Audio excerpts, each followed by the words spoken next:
ఏపీలో high voltage election war నడుస్తోంది. YCP TDP నేతల మధ్య మాటల తూటాలు పేలుతున్నాయి. హాట్ సమ్మర్లో బచ్చా పాలిటిక్స్ భగభగ మండుతున్నాయి.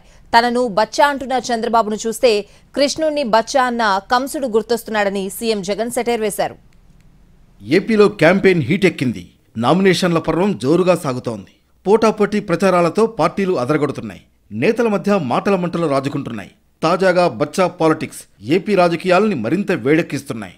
సీఎం జగన్ను బచ్చా అన్నారు టీడీపీ అధినేత చంద్రబాబు. నాలాంటి వాడి జోలికి 40 ఏళ్ళలో ఎవడు రాలా, వచ్చాడు బచ్చా,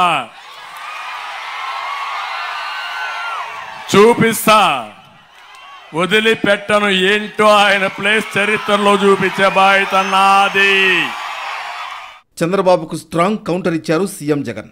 14 ఏళ్లు సీఎంగా చేసిన చంద్రబాబు బచ్చాను చూసి భయపడి పొత్తులు పెట్టుకున్నారని సెటైర్లు వేశారు. తనను బచ్చా అంటున్న చంద్రబాబును చూస్తే కృష్ణుడిని బచ్చా అన్న కంసుడు గుర్తొస్తున్నాడన్నారు.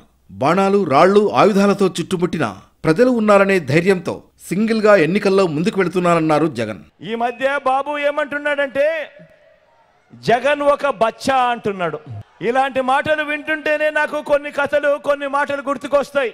కృష్ణుడిని బచ్చా అనుకున్న కంసుడు పూతన కాలింది.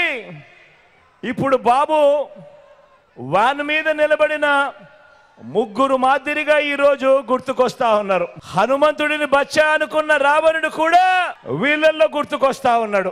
చరిత్రలో పోయే కాలం వచ్చినప్పుడు, చరిత్రలో ఓడిపోయే కాలం వచ్చినప్పుడు విలన్లందరికీ కూడా అటువైపున హీరోలందరూ బచ్చాలుగానే కనిపిస్తా ఉంటారు.